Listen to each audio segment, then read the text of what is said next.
Start recording. એક વખત એક ભાઈ દુકાને પેંડા લેવા ગયા. તેઓ માનતા હતા કે મંદિરે આપણે ક્યારેય ખાલી હાથે ન જવાય. એ જ સમયે એક બાળક છે એ ચપ્પલ પહેર્યા વગર ભગવાનની માળા વેચતું હતું અને ભાઈએ તરત પેંડા મૂકી દીધા અને બાળકને લઈ અને ચપ્પલની દુકાનેથી બાળકના માપના ચપ્પલ લીધા અને બાળકને કહ્યું, લે બેટા, તું આ ચપ્પલ પહેરી લે. કારણ કે બાળક છે એ પગ એકદમ બળે, એક પગને બીજા પગ ઉપર ચડાવે, ઘડીક થાય તો બીજો પગ છે એ એના ઉપર ચડાવે, એકબીજા પગને આમ બદલાવ કરે કે જેથી બાળકને ચાલવામાં થોડું સરળતા પડે.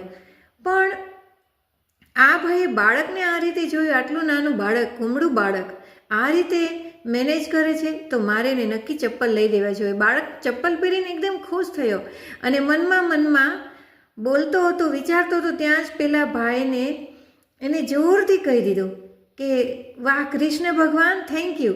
મેં કાલે જ કીધું હતું કે મને ચપ્પલ લઈ દો, મને પગ બળે છે અને આજે તમે આ રીતે મને ચપ્પલ પહેરાવ્યા. ત્યારે પેલા ભાઈ કહે છે કે બેટા, હું કૃષ્ણ નથી. તો કે ના, તમે કૃષ્ણ છો. તો કે ના, હું કૃષ્ણ નથી બેટા, હું તો એક સામાન્ય વ્યક્તિ છું. તો કે નહીં, તમે કૃષ્ણ જ છો. તો કે ના. તો કે તો મારે આ ચપ્પલ નથી પહેરવા. તો ફરજિયાત ભાઈએ બાળકને મનાવવા માટે કીધું કે બેટા, કૃષ્ણ તો નહીં, પણ હું કદાચ કૃષ્ણના ભક્ત હોઈ શકું. એટલે બાળકે કહ્યું કે તો તમે કૃષ્ણના દોસ્તાર. તો કે હા, હું કૃષ્ણનો દોસ્તાર જરૂર છું બેટા. તું કહે છે ને, તો હું કૃષ્ણનો દોસ્તાર છું.